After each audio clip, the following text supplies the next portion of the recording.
8.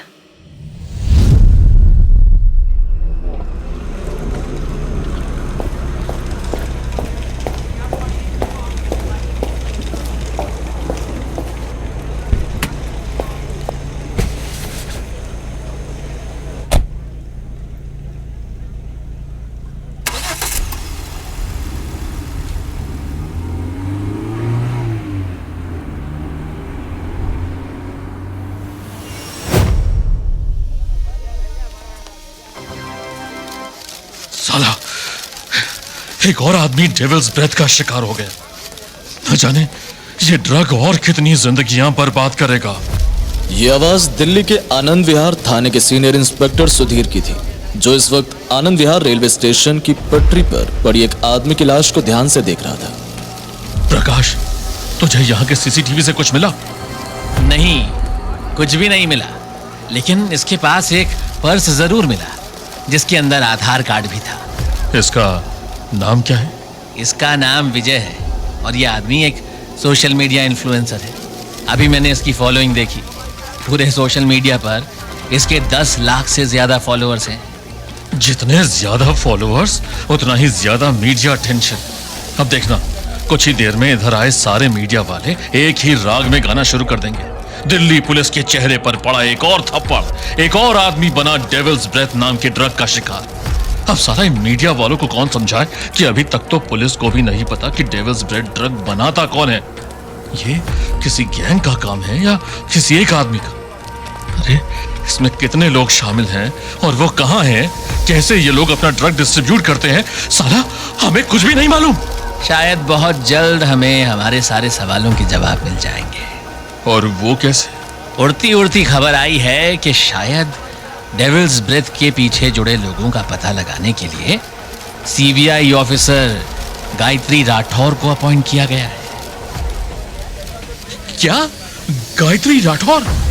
गायत्री राठौर वही औरत थी जो अपने 2 बच्चों के साथ एयरपोर्ट से टैक्सी लेकर चली गई थी।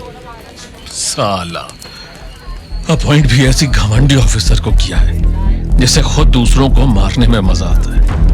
ये गायत्री लोगों को डेविल्स ब्रेथ से कैसे बचाएगी? इसका जवाब तो शायद ऊपर वाले के पास भी नहीं होगा। कुछ लोग कामयाबी के पीछे भागते हैं, लेकिन सीबीआई ऑफिसर गायत्री खतरे के पीछे भागती थी।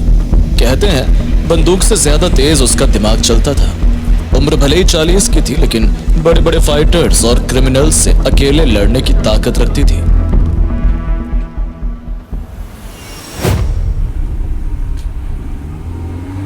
इन सब बातों से अनजान कबीर तेज रफ्तार में अपनी गाड़ी हर्षद शेट्टी के घर की तरफ ले जा रहा था।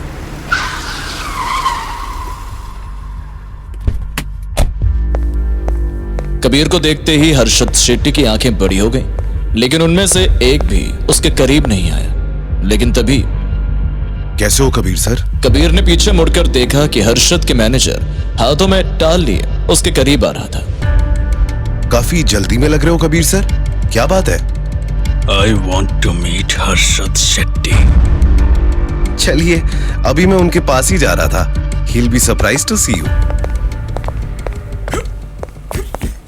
हर्षद का मैनेजर कबीर को एक ऐसी जगह ले गया जहां हर्षद अपनी बॉक्सिंग की प्रैक्टिस करता है। इस वक्त हर्षद के सामने उसका ओपोनेंट भी खड़ा था, लेकिन लड़ाई शुरू होने से पहले हर्षद की निगाहें कबीर की तरफ घूम गई।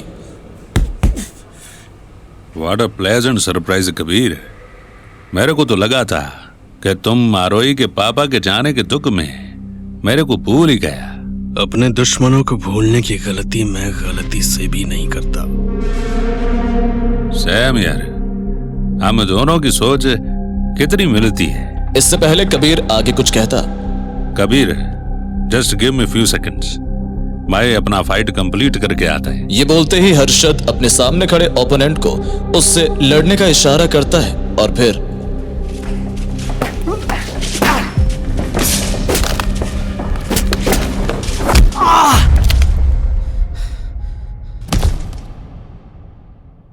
हर्षद ने अपने सामने खड़े ओपोनेंट को इतनी आसानी से हरा दिया जैसे कोई गाजर मूली को काटता है। उसके बाद वो तुरंत कबीर की तरफ जाने लगा।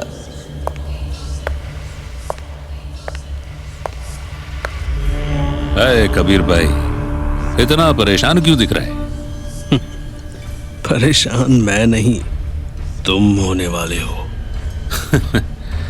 मैं परेशान नहीं होता है, मैं परेशान करता है। तुम्हारी परेशानी बहुत जल्दी खत्म होने वाली है हर्षद, और उसका काउंटडाउन आज से शुरू होता है। याद है ना, मैंने कहा था 1 महीने के अंदर मैं तुम्हें सबके सामने एक्सपोज करूंगा, पर अब मेरा प्लान बदल चुका है। अब मैं तुम्हें अगले 7 दिनों में ऐसी दुनिया दिखाऊंगा कि अगले 7 जन्मों तक भी कोई गलत काम करने से पहले तुम 1000 बार सोचोगे। लगता है आरोही के पापा के खत्म होने का सदमा आरोही से ज्यादा तुमको लगा है। बहुत भाई की बातें कर रहे हो। Stop dreaming Kabir. रियलिटी में अगले 7 दिनों तक तुम मेरे को एक्सपोज करने का सोच सकता है, लेकिन कर नहीं सकता है। मैं जो भी करूंगा सब कुछ तुम्हारे सामने होगा। एक बात और हर्षद, तुम्हारा एक राज जो किसी को नहीं मालूम था अब मुझे पता चल चुका है। वो राज एक ऐसी चिंगारी है जो तुम्हारे साम्राज्य को जलाकर राख कर देगी। और वो राज क्या है?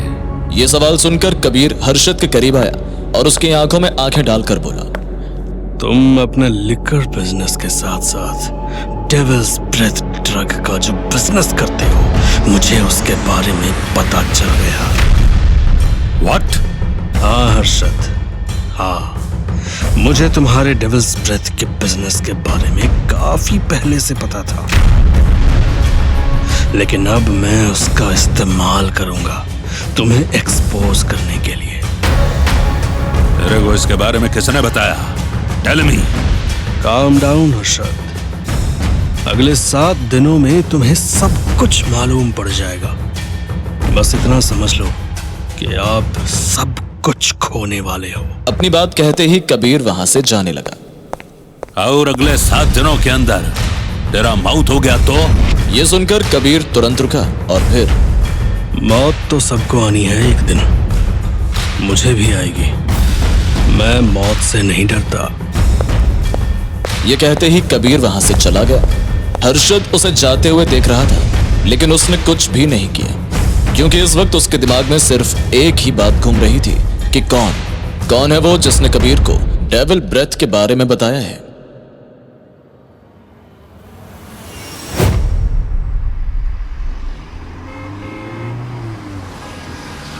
दिल्ली आगरा एक्सप्रेसवे के बीच में एक फॉर्च्यूनर गाड़ी के अंदर गायत्री और उसके 3 साथी दिल्ली शहर के उस क्रिमिनल के साथ थे जिसने विजय को मारा था।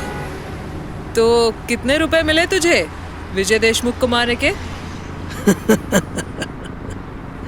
क्या तुम भी? हम तो टिश्यू पेपर से भी ज्यादा मैले हैं। अपने को किनके 4000 रुपए मिले, ठोक दिया। इसको कुछ भी नहीं मालूम, ये सच में टिश्यू पेपर है, छोड़ दो इसे। छोड़ना क्यों है, मार ही देता हूँ इसे गायत्री मैम। मेरी फोटो भी फ्रंट पेज पर आ जाएगी। और वैसे भी मुजरिम को जिंदा छोड़कर कौन सा पुरस्कार मिल जाएगा। मार दे भाई, अगर तुझे मारने में ही खुशी मिल रही है तो मार दे। अब ऑफिस पहुंचने से पहले प्लीज शोर मत मचाना।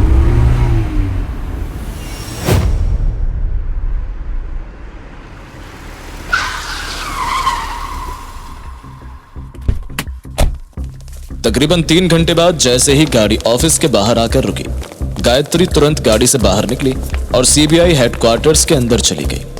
अंदर जाते ही सबसे पहले उसकी मुलाकात सीबीआई डायरेक्टर से हुई। दिल्ली और उसके आसपास के सभी शहरों की हालत डेविल्स ब्रीथ की वजह से बद से बदतर होती जा रही है। मुझे अभी भी खबर मिली है कि अंधेरी में एक और लड़की की मौत हो चुकी है। क्या?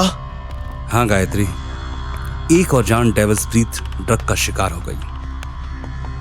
दिल्ली शहर में यह ड्रग जहर की तरह फैल रहा है। इसे रोकना होगा, वरना यह पूरे भारत के हर शहर में फैल जाएगा और कितने लोग इसकी चपेट में आएंगे ये हम सोच भी नहीं सकते। सबसे हैरानी वाली बात यह है कि 10 दिन पहले तक हम इस ड्रग के बारे में जानते भी नहीं थे। ये सब सुनकर गायत्री जैसे ही कुछ बोलने वाली थी कि तभी हेलो सर। कमेन अंसारी, गायत्री इनसे मिलो। इनका नाम अंसारी है और ये एंटी नार्कोटिक सेल से हैं। मैं गलत तो नहीं बोल रही हूँ अंसारी? नहीं मैम। क्या तुम दोनों पहले से ही एक दूसरे को जानते हो? हाँ सर, मैं और गायत्री मैम कुछ 2 साल पहले एक ऐसे ही केस पर काम किए थे जो शायद इन्होंने सिर्फ 4 घंटे के अंदर ही सॉल्व कर दिया था। अंसारी, डेविल्स ब्रेथ के बारे में अब तक क्या मालूम हुआ तुम्हें? क्या है ये drug? Tell me everything you know about this drug. Devil's breath, जिसे सोकोपोलामिन या बुरुंदांगा के नाम से भी जाना जाता है, साउथ अमेरिका में पाए जाने वाले बुराचिरो ट्री के बीजों से बनाया जाता है। इस ड्रग में सोकोपोलामिन नाम का एक साइकोट्रोपिक सब्सटेंस होता है जो इंसान में एमनीशिया, सेडेशन और लॉस ऑफ फ्री विल जैसा इफेक्ट पैदा करता है। यानी वो इंसान दूसरे के कहने पर कुछ भी कर सकता है, मारना, मरना, चोरी करना, सब कुछ। और सबसे डरावनी बात यह है कि जिसने ये ड्रग लिया होता है उसे ये तक एहसास नहीं होता कि वो किसी और के इशारों पर नाच रहा है। ब्राजील और अमेरिका के कुछ क्रिमिनल्स इसी ड्रग का फायदा उठाकर लोगों को लूटते हैं, उन्हें कंट्रोल करते हैं और फिर मरने के लिए छोड़ देते हैं। तो मतलब जिन्हें ये ड्रग दिया जाता है उन्हें पता तक नहीं चलता कि कब और कैसे उन्होंने इसे कंज्यूम कर लिया? क्योंकि अगर किसी को ये पता हो कि उसके साथ बाद में क्या हो सकता है तो कोई भी इंसान खुद से ये पॉइजन कभी नहीं लेगा। यही तो सबसे बड़ी प्रॉब्लम है गायत्री। हमें अभी तक ये नहीं मालूम कि ये ड्रग लोग खुद क्यों ले रहे हैं या उन्हें इसका इस्तेमाल करने के लिए कन्वेंस कौन कर रहा है। अगर ये ड्रग मार्केट में ओपनली बिकता तो अब तक हम इसका सोर्स ढूंढ चुके होते, बट वी आर क्लूलेस। कौन इसकी डिस्ट्रीब्यूशन कर रहा है, क्यों लोग इसे ले रहे हैं, वी नो नथिंग। हमें सिर्फ इतना मालूम पड़ता है कि डेविल्स ब्रीथ ड्रग की वजह से एक और मौत हो चुकी है। ये सब सुनकर गायत्री ने कोई जवाब नहीं दिया, लेकिन उसके चेहरे को देखकर साफ मालूम हो रहा था कि उसके दिमाग में सिर्फ एक ही नाम घूम रहा है और वो था डेविल्स ब्रीथ। क्या सोच रही गायत्री? सिर्फ यही कि कौन हो सकता है इसके पीछे। ये सुनकर कोई कुछ भी नहीं बोला। वहीं दूसरी तरफ हर्षद शेट्टी के घर में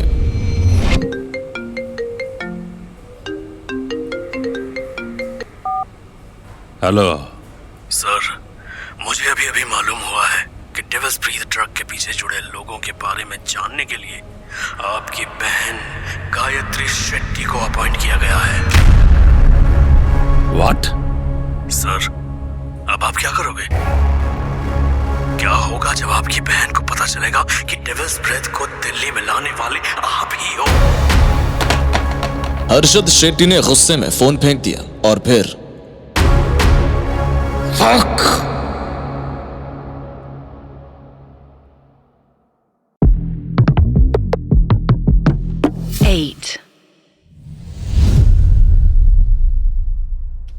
जब हर्षद को मालूम हुआ कि उसकी बहन Gayatri devil's breath drug case को इन्वेस्टिगेट करेगी तो उसका गुस्सा 7वें आसमान पर पहुंच चुका था।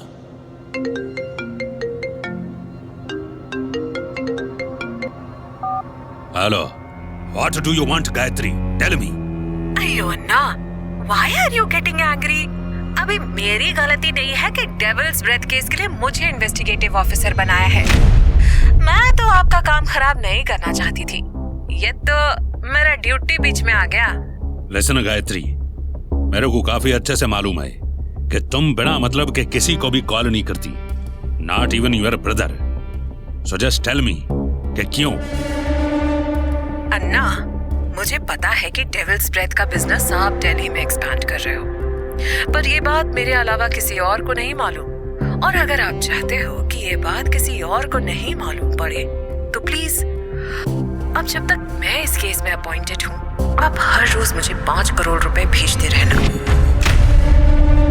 जब तक मैं हूँ no one can touch you. तुम कभी नहीं सुधरोगी गायत्री। तुम पहले भी ग्रीडी थी और अब भी हो। Anna, I am just doing my duty. जितना ज्यादा पैसा उतने ज्यादा दिन तक मैं केस को डाइवर्ट करती रहूंगी। And why are you acting like I am the only one at fault? Please buy a mirror for yourself because may be I am not wrong, at least तुमसे ज्यादा तो गलत नहीं हो सकती। अपनी बात कहते ही गायत्री ने फोन काट दिया। हर्षद भी बिना कुछ बोले अपनी सिगरेट पीने लगा।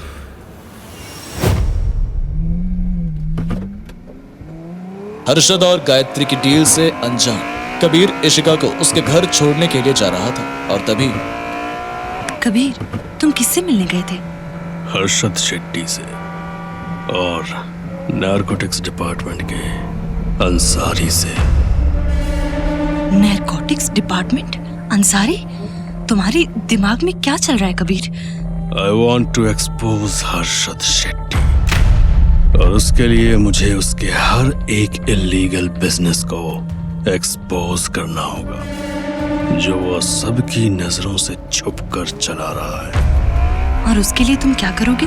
मैं डेविल्स ब्रेथ ड्रग्स से जुड़े लोगों के बारे में जानूंगा, उन्हें पकड़ूंगा और हर्षद शेट्टी के खिलाफ खड़ा करूंगा। क्या? Devil's breath? ये तो वही ड्रग है ना जिसकी वजह से पिछले कुछ दिनों में बहुत लोगों की मौत हो गई है। न्यूज़ में काफी चल रही है इसकी बात। इस ड्रग का एम्पायर हर्षद शेट्टी रन करता है, लेकिन उसका कोई एक आदमी है जिसने हर्षद को डेविल्स ब्रेथ इंडिया लाने में मदद की थी। I want to find that man। कौन है वो? इसका आइडिया ना मुझे था और ना ही नारकोटिक्स डिपार्टमेंट के अंसारी को, जिससे आज मैं सुबह मिलने गया था। Kabir, are you serious? किसी ड्रग लॉर्ड को ढूंढने का काम तुम्हारा नहीं, कानून का है। और अगर वो कानून ही बिकाऊ निकला तो? बिकाऊ मतलब? डेविल्स ब्रेथ ड्रग के केस को गायत्री हैंडल करेगी। Let me tell you, Gayatri काफी ज्यादा लालची औरत है। उसके 2 डिवोर्स हो चुके हैं और वो पैसे के लिए किसी की भी जान ले सकती है। उसकी सिर्फ एक ही कमजोरी है, उसका भाई हर्षद शेट्टी। उसके सामने वो कुछ भी नहीं कर सकती। ये सब तुम्हें गायत्री के बारे में किसने बताया? अंसारी ने। इससे पहले कि इशिका आगे कुछ कहती हो,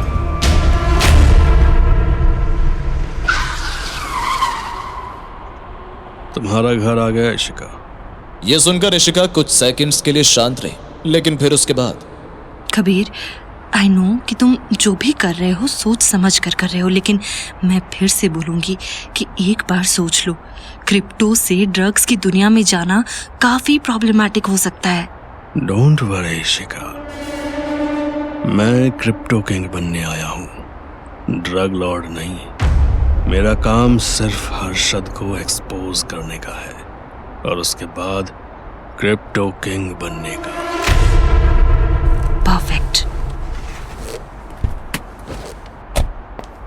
अपनी बात कहते ही इशिका गाड़ी से बाहर निकली और घर के अंदर चली गई। कबीर भी अंसारी से मिलने के लिए निकल गया।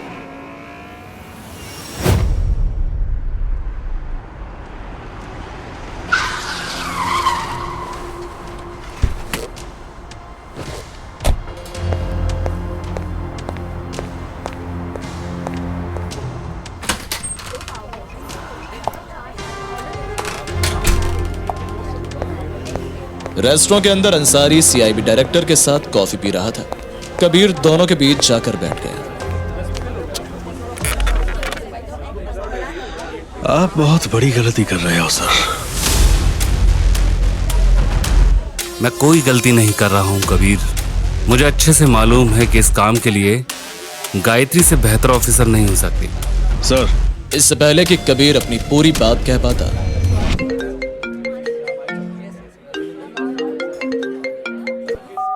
हेलो। कानून भी मेरा, रेस्टोरेंट भी मेरा और अंसारी भी मेरा। अंसारी, तुम ये क्या? अंसारी ने सीबीआई डायरेक्टर को रेस्टोरेंट के अंदर मार दिया, खत्म कर दिया। इससे पहले कबीर रिएक्ट कर पाता, अंसारी बोला, सॉरी।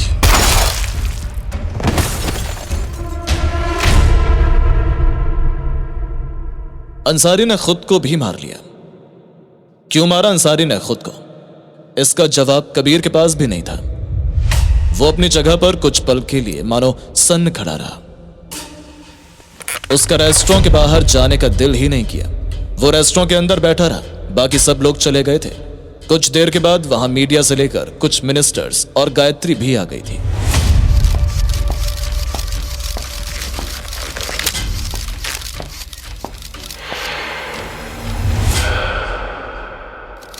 जिस कुर्सी पर बैठकर सीबीआई डायरेक्टर अपनी कॉफी पी रहे थे, अभी उसी कुर्सी के नीचे उनकी लाश पड़ी है।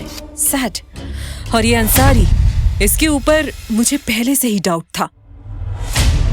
इस वक्त रेस्टोरेंट के अंदर फोरेंसिक टीम से लेकर सीनियर ऑफिसर्स तक हर कोई इस दोहरी मौत को समझने की कोशिश कर रहा था। सबकी आंखों में सवाल था कि अंसारी ने सीबीआई डायरेक्टर को क्यों मारा। और वहीं एक कोने में कबीर खामोश बैठा था।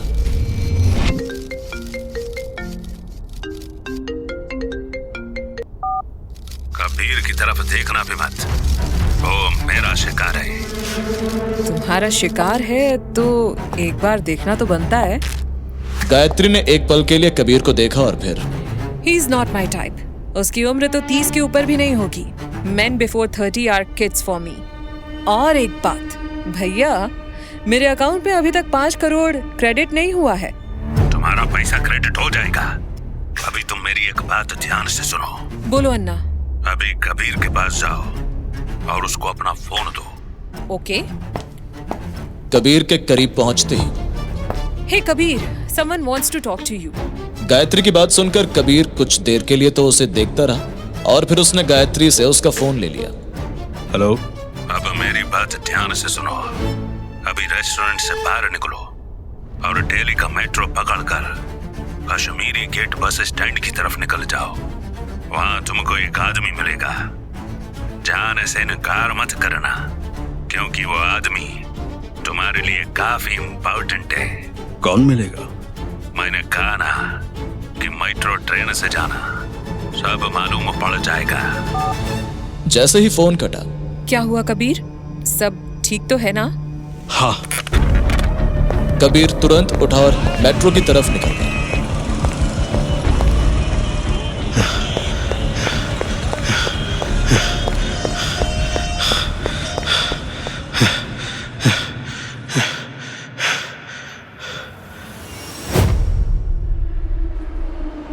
कबीर जैसे ही मेट्रो स्टेशन के अंदर पहुंचा,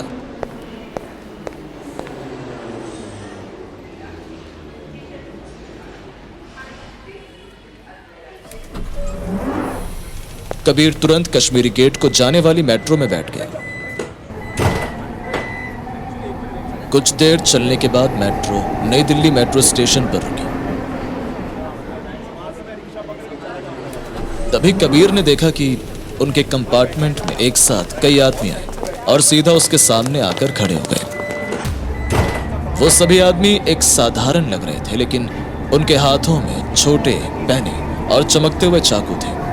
उन सभी की नजरें सिर्फ कबीर पर टिकी थी, जैसे शिकार को घूरते हुए शिकारी। इससे पहले कि कबीर कुछ समझ पाता, मेट्रो ने फिर से अपनी रफ्तार पकड़ ली थी।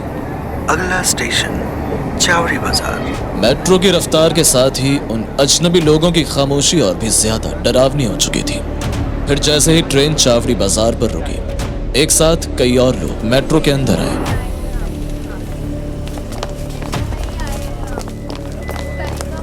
अब वहां मौजूद सभी लोग सिर्फ कबीर को ही देख रहे थे। एक पूरी मेट्रो में सिर्फ हर्षद के आदमी होना इस बात का गवाह था कि वो कुछ भी कर सकते हैं। फिर जैसे ही मेट्रो कश्मीरी गेट पर रुकी, एक पल के लिए लगा जैसे वक्त भी वहीं थम गया। तभी एक आदमी कबीर के नजदीक आया और कश्मीरी गेट बस स्टैंड के अंदर बस नंबर HR11 AB 2233 के अंदर तुम्हें कोई मिलेगा।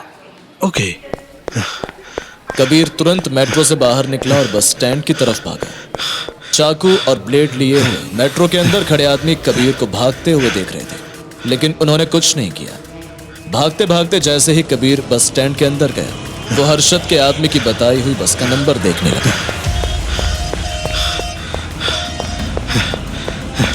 HR11 AB 2233, वो रही बस।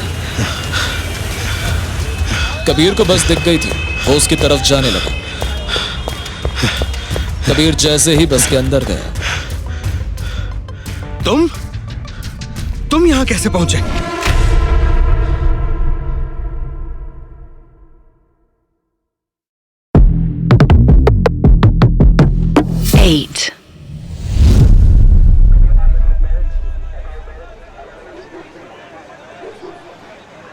तनवीर शेखावत को बस के अंदर देखकर कबीर काफी शॉक्ड हुआ।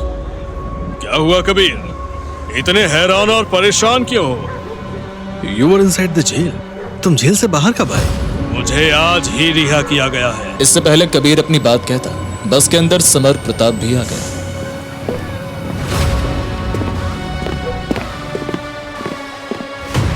हेलो कबीर। समर तुम?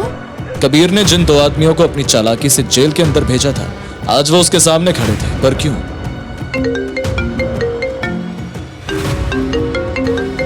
इसलिए मैंने इन दोनों को जेल से निकलवाया।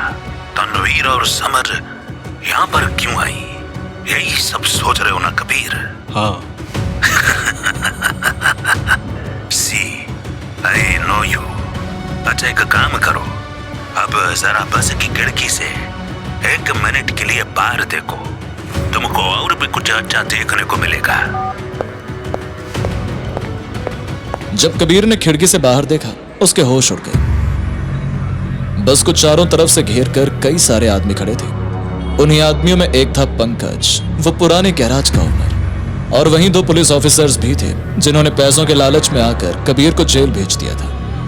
इन सभी को एक साथ देखकर कबीर काफी शॉक्ड था, और तभी इनकी आंखें इतनी लाल क्यों हैं? ये बोलते ही कबीर जैसे ही तनवीर और समर को देखने के लिए मुड़ा, अचानक हुए तनवीर के हमले से कबीर खुद को नहीं संभाल पाया और वो तुरंत बस की सीट पर जाकर गिर गया।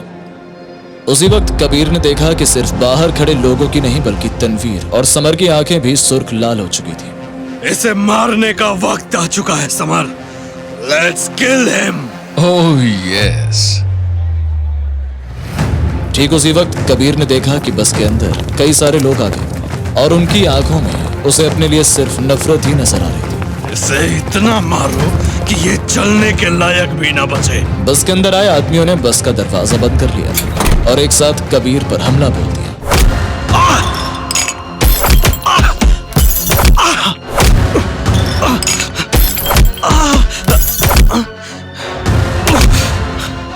कबीर के ऊपर जैसे ही सबने हमला शुरू किया, बस के अंदर मौजूद सभी आदमियों ने कबीर के ऊपर चारों तरफ से हमला कर दिया, जिसकी वजह से उसके पास जवाबी हमला देने का वक्त भी नहीं बचा और वो लगातार उन आदमियों की मार सहता रहा।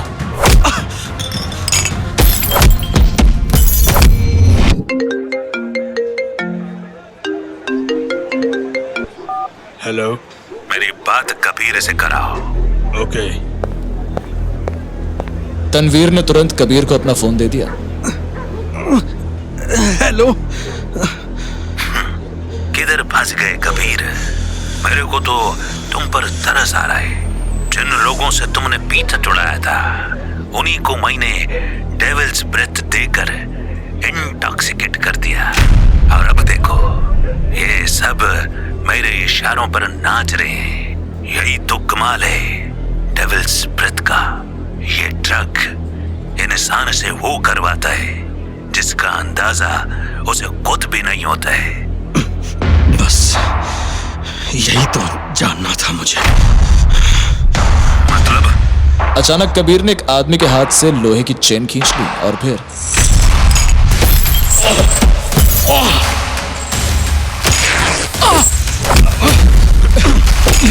Leave me. हर्षद से बात करने के बाद न जाने कबीर को क्या हुआ था, वो अपने दर्द को भूलकर किसी जानवर की तरह अपने पास खड़े सभी आदमियों का शिकार कर रहा था। प्लीज प्लीज छोड़ दो हमें। कबीर ने अपने हाथ में लगे खून को साफ किया और फिर तरस आता है तुम सब पर। पहले किसी की जिंदगी बर्बाद करने के लिए तुम सब किसी के पीछे पड़े, लेकिन जब नाकामयाब रहे तो हर्षद शेट्टी के हाथों बिक कर अपनी जिंदगी बर्बाद कर रहे हो। उसने तुम सबको जो ड्रग दिया है वो अमूमन लोगों की जान ले लेता है। इसलिए मेरा तुम सबको और तकलीफ पहुंचाना बेवकूफी होगी। तुम सब वैसे भी काफी तकलीफ झेलने वाले हो। अपनी बात कहते ही कबीर बस के बाहर निकल गया।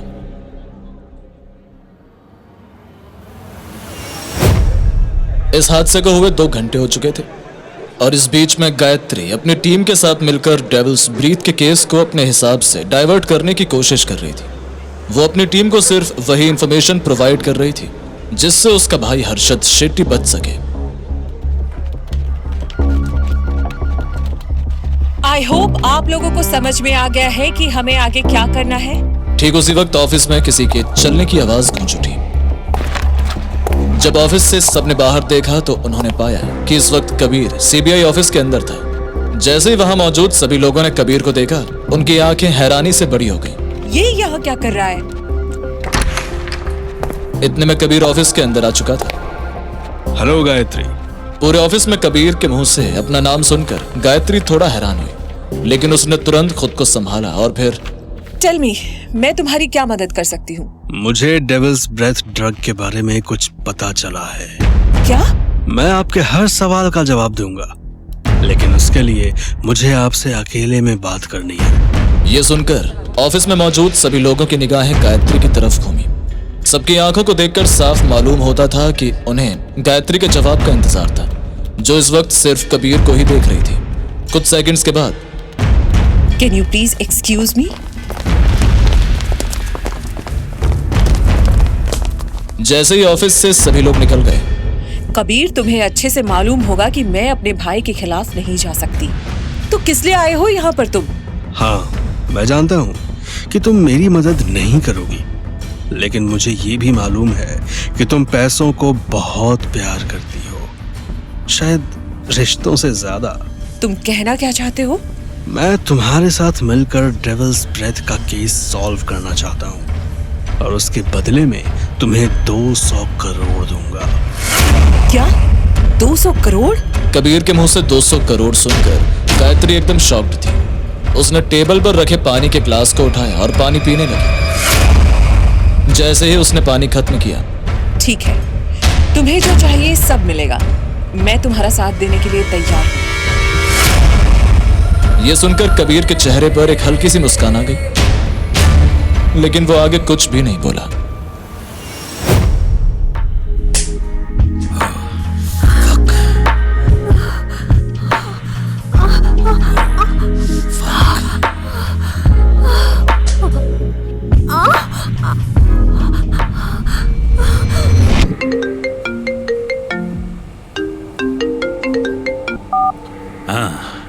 बोलो गायत्री। कबीर मेरे पास आया था। He offered me 200 crores. तुमने क्या जवाब दिया? मैंने उसे हाँ बोल दिया है। What the fuck? Why? मैंने उसका साथ देने के लिए हाँ बोला है, आपको एक्सपोज करने के लिए नहीं। अगले 7 दिनों तक मैं उसके साथ रहूंगी और जब तुम्हें लगेगा कि you don't want Kabir anymore, I'll kill him.